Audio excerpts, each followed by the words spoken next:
What's up, everybody? I'm Blessed and Free. Welcome back to another episode of DOC TV. In this episode, I want to talk about a couple things. But before I get into anything, I want to make it clear that in no way am I trying to glorify prison, jail, or crime.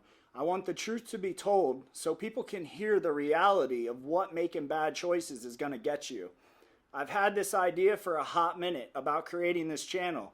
Fear was totally in control. What are people going to think? What I'm doing is bringing this to you blood raw. The reality is this. I'm sure plenty of people watching this have drove home from a family member get-together, a bar, or a club that they had drinks at and were definitely over the legal limit to drive. What if someone rear-ended you? What if you hit someone else? What if they were injured? Or what if they fucking died? Well, then your ass is going to prison. But then what? In today's society, everybody knows an addict, whether it's a friend or a family member. It can even be the drunk uncle at Thanksgiving or Christmas that swears that he doesn't have a problem. My point is, it doesn't matter what your vice is. Anyone is capable of making one bad decision that can make them go to jail or prison. What, and if that happens, what the fuck are you gonna do? You're entering into a world where guns for protection doesn't exist. It's easy to be a badass when you can go lock your door or type away on your computer and cast judgment. But what would you do when there's no place to run or hide? So in prison they have what's called a TOH, which means test of heart. When you get to jail or prison, someone is gonna try you. At that point, you're an inmate and you're gonna be surrounded by convicts.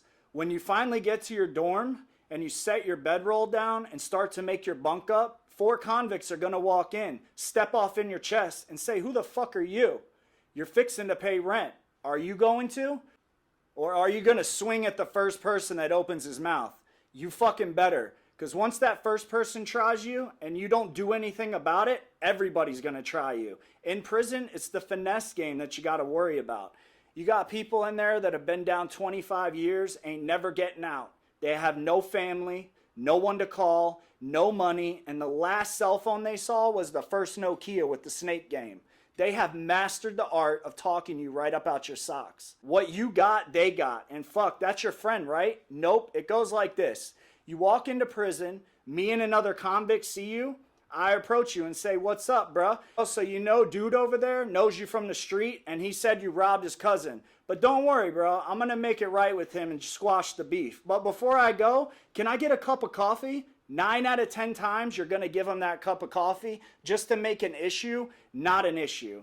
So now every day that goes by, that coffee is going to turn into a soup, a 3-way call, and now he's going to want your whole 15-minute phone time. So eventually he's going to want everything you got split down the middle. He's going to get it because you've already been breaking it off. Let me tell you what you should do. The first chance you get to make it to that canteen window, you buy yourself a lock. You drop the lock in a sock and you go fire his ass up. Or you better hit the yard when it opens and figure out a way to get some steel and be willing to put it in the first person that tries you. It's predator or prey. What are you going to be? You literally become a product of your environment. I'm sure there's some people right now saying to themselves, "Well, just don't do something that's going to end you up in prison and you're not going to have to worry about any of this."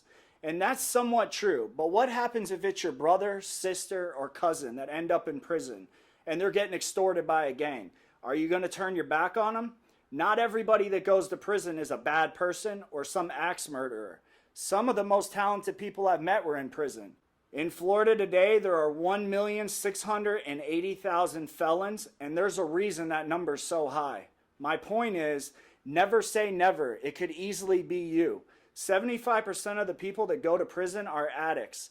Why are we sending so many people with a drug problem to prison? Why are we sending people with nonviolent crimes to camps with 80% lifers and rapists? There's no logical answer because it doesn't make any sense. It's easy to be like this information is too graphic. I don't want to hear about what goes on in there.